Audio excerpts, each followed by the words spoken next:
My name is Lena Cross, and I'm a biochemical researcher.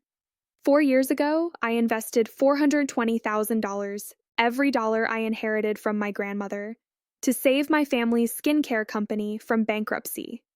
Last month, that company sold for $940 million, and I got nothing. Actually, that's not true. I got fired.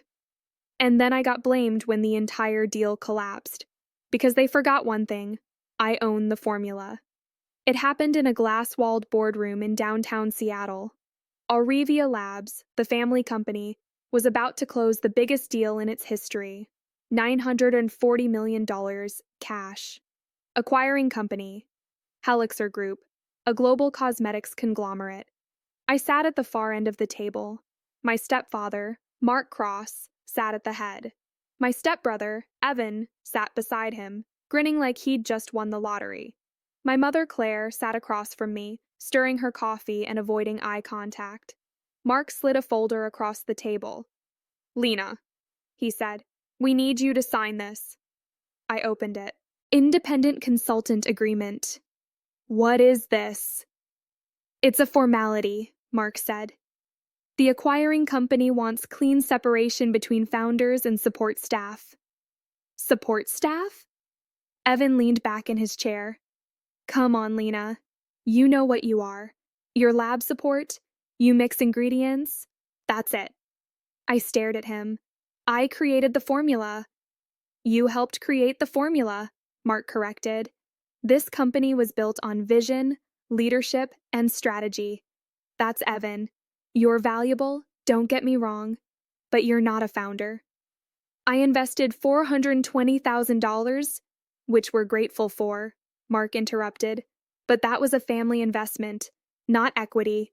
You were helping us get through a rough patch. A rough patch you caused? His face hardened. Sign the agreement, Lena, or we'll make sure you never work in this industry again. I looked at my mother. She didn't look back. I picked up the pen, and I signed. Let me tell you how we got here. 4 years ago, Aurevia Labs was dying. Mark had launched the company with big promises and zero follow-through. He burned through investor money on luxury office spaces and vanity branding, while the actual product, our anti-aging skincare line, was mediocre at best. Sales were tanking, investors were pulling out, the company was 3 months from bankruptcy. That's when Mark came to me.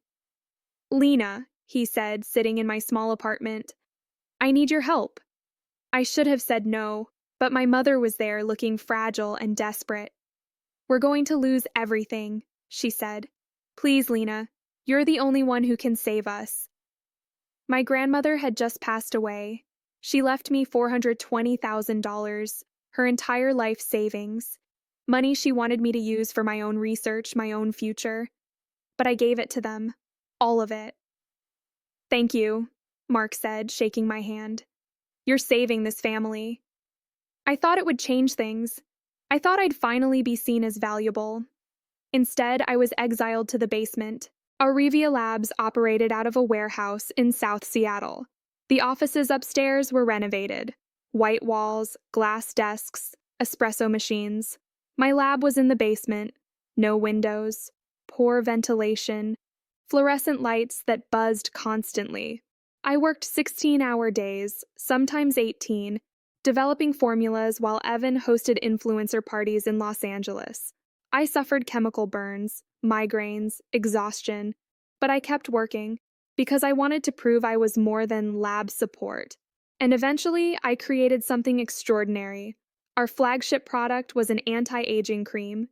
It worked, actually worked, but it had one critical flaw: instability. The active ingredients would oxidize within days, turning the cream brown and rancid. We tried everything: preservatives, pH adjustments, temperature controls. Nothing worked.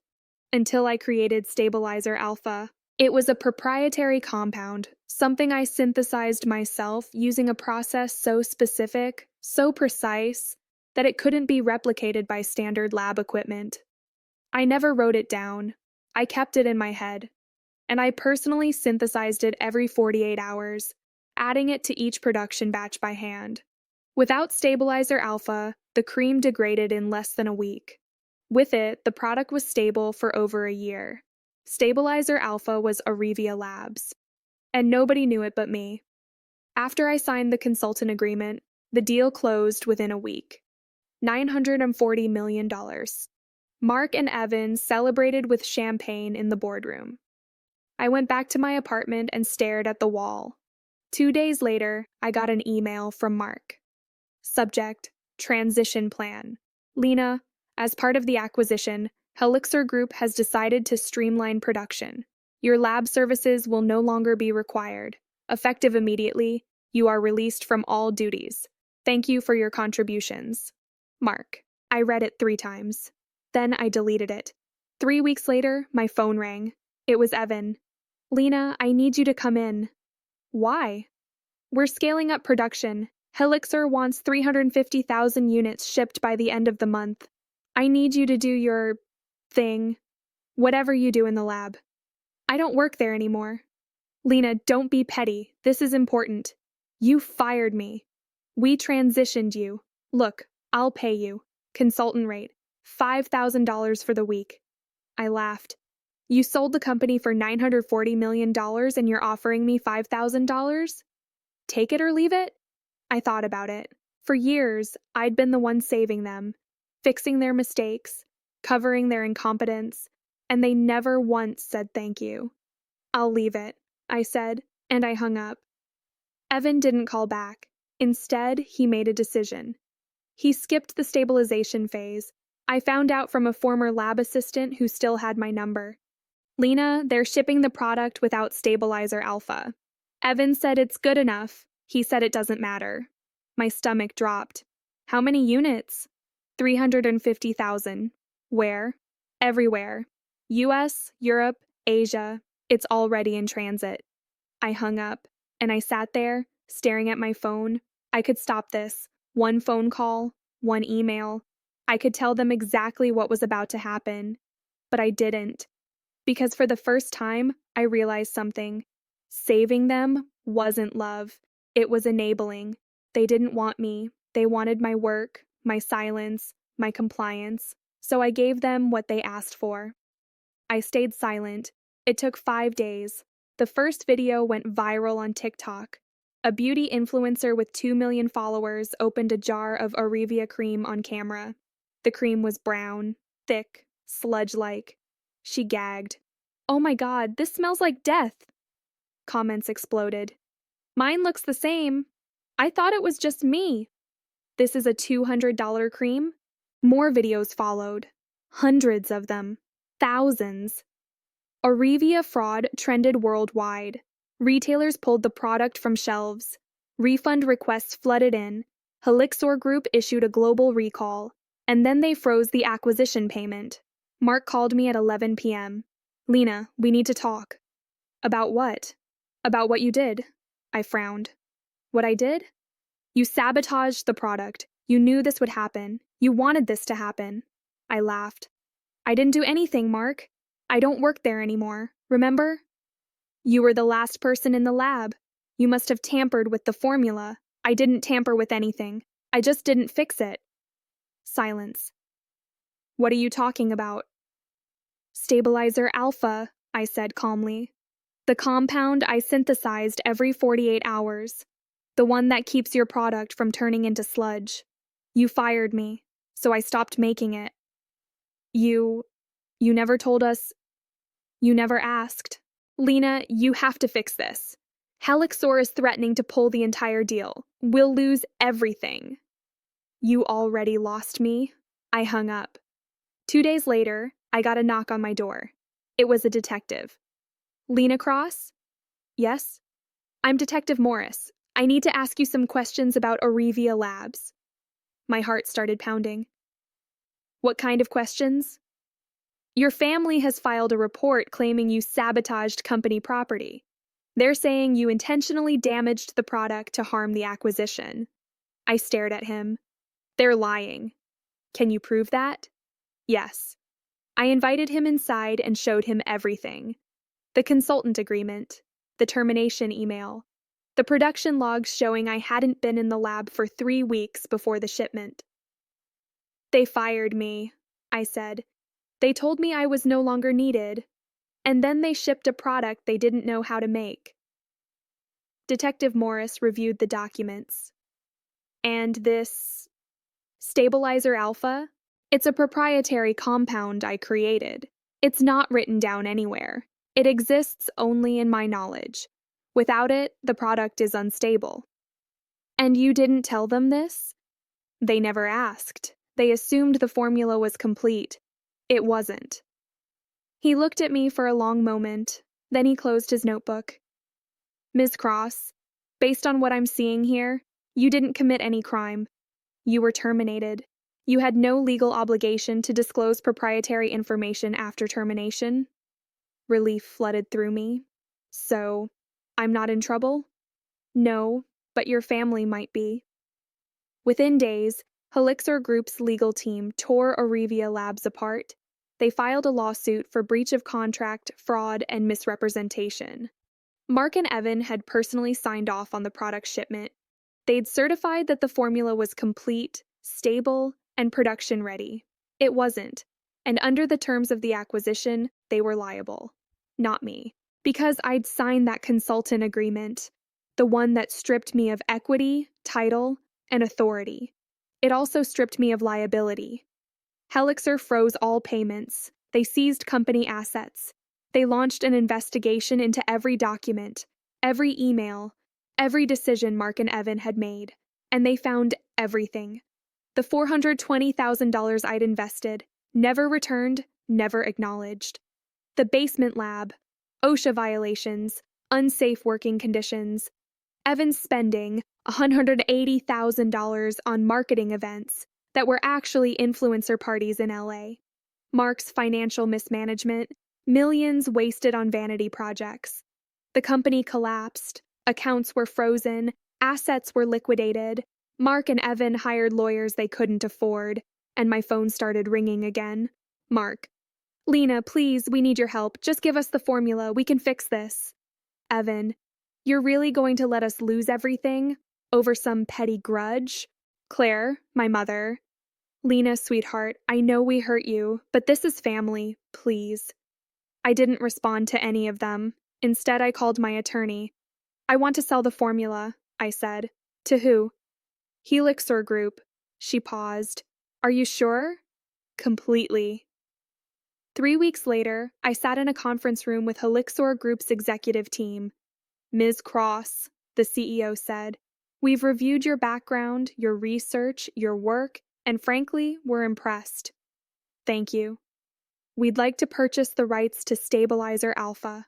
We're prepared to offer $15 million. I didn't blink. $38 million? He raised an eyebrow. That's quite a jump. You were willing to pay $940 million for a company that doesn't work without my formula. $38 million is a bargain. He smiled. Fair point. We negotiated for 2 hours. In the end, they agreed. $38 million. Cash. I signed the contract, walked out of that building, and exhaled for the first time in 4 years. Mark and Evan lost everything. The acquisition fell through. Aurevia Labs declared bankruptcy. Their assets were seized to cover debts. Evan moved back in with Mark. Mark sold his house and moved into a rental. My mother called me once. Lena, she said quietly, I'm sorry. For what? For not standing up for you, for choosing them over you. I didn't respond. I know you'll never forgive me, she continued. But I need you to know. I'm proud of you. I closed my eyes. Thank you. Are you okay? I'm better than okay, Mom. I'm free. I hung up, and I never spoke to her again. With the $38 million, I launched my own company. Not a skincare line, not a vanity brand, a medical research startup focused on biochemical innovation. I hired a small team. We worked out of a clean, well-ventilated lab with windows and proper safety equipment. No basement, no fluorescent lights, no exploitation, just science. Within 6 months, we secured 2 patents. Within a year, we had interest from 3 major pharmaceutical companies, and I was finally doing what I loved, without anyone taking credit for it. One evening, I was sitting in my new lab when I got a notification. Family group chat. Mark, Lena, we need to talk. This is important. Evan, stop ignoring us. Claire, please, Lena, just hear us out. I stared at the screen. For years, that group chat had been nothing but demands. Can you work late tonight? We need another batch by Friday. Fix this. Never. How are you? Never. Thank you. Never. We appreciate you. I opened the chat, typed one message. I'm leaving this group. Don't contact me again. Then I hit send, and I left. Seattle rain is constant. Gray, cold, relentless. I used to hate it. But that night, standing outside my lab, I realized something. Rain doesn't apologize for falling. It just falls. It nourishes. It cleanses. It moves forward. I pulled my jacket tighter and smiled.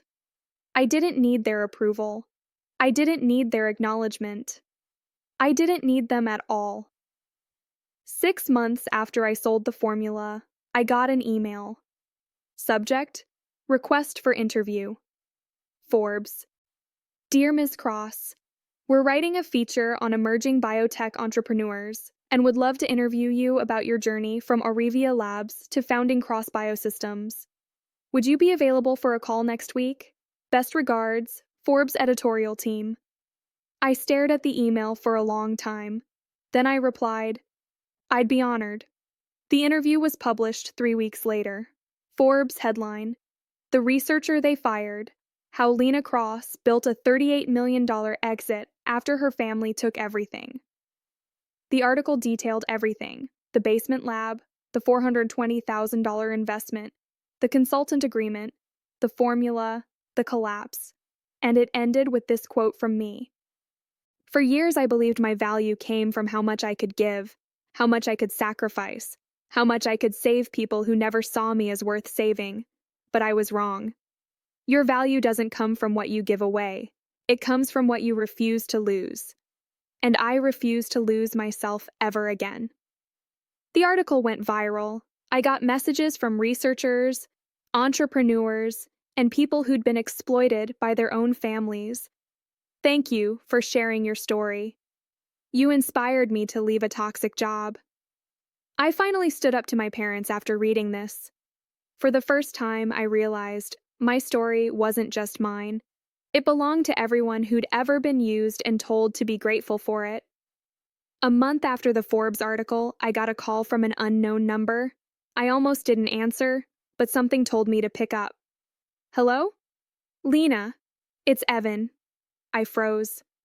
I know you don't want to hear from me, he said quickly, but I need to say something. Then say it, he exhaled. You were right. About everything. I took credit for your work. I spent money we didn't have. I treated you like you didn't matter. Silence. And I'm sorry, he continued. I know that doesn't fix anything. I know you'll never forgive me, but I needed you to hear it. I didn't respond. I saw the Forbes article, he said. I'm proud of you. I know I don't have the right to say that, but I am. I closed my eyes.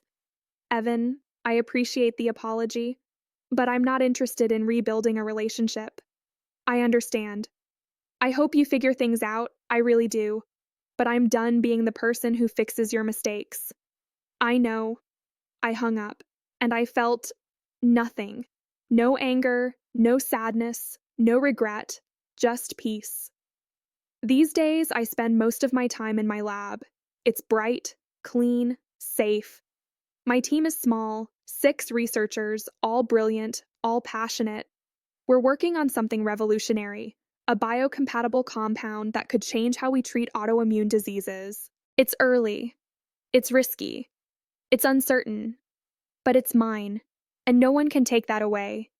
People ask me sometimes if I miss my family, and the truth is, I don't. I miss the idea of them, the version I wanted them to be. But the reality? The people who exploited me, dismissed me, and blamed me when their own incompetence caught up to them? I don't miss that, because I learned something in that basement lab, in those 16-hour days, in that moment when I chose not to save them. You can't save people who don't want to be saved. You can't fix people who don't think they're broken. And you can't love people into seeing your worth. All you can do is walk away and rebuild. It's raining again. I'm standing outside my lab, watching the water run down the glass walls. My phone buzzes. It's a text from my lead researcher. Lena, you need to see this. The latest test results are incredible. I think we're onto something. I smile, and I walk back inside. My name is Lena Cross. 4 years ago, I invested $420,000 to save my family's company. They sold it for $940 million and fired me. They forgot I owned the formula, so I let them fail. I sold the formula for $38 million. I started my own company. I walked away from people who never valued me. And I built a life they'll never understand. Some people call it revenge. I call it justice. Because for years I was told my value came from what I could give. But I finally learned the truth. My value comes from what I refuse to lose, and I refuse to lose myself, not for family, not for money, not for anyone. They thought I was just lab support. They thought I was replaceable. They thought I'd always be there to save them. They were wrong. Because the formula wasn't just a compound, it was proof. Proof that I was never the problem. Proof that I was always the solution. And proof that the people who underestimate you are the ones who lose the most. I'm Lena Cross. I'm a biochemical researcher. I'm a CEO. I'm a woman who chose herself, and I do it all over again. I don't think about them much anymore. Mark, Evan, my mother, they're part of my past, not my present, and definitely not my future. Because I learned that family isn't about blood, it's about respect, support, reciprocity. And when those things are missing, you're not abandoning family, you're freeing yourself. So yeah, my parents sold our company for $940 million and fired me. They forgot I owned the formula. And I made sure they'd never forget again.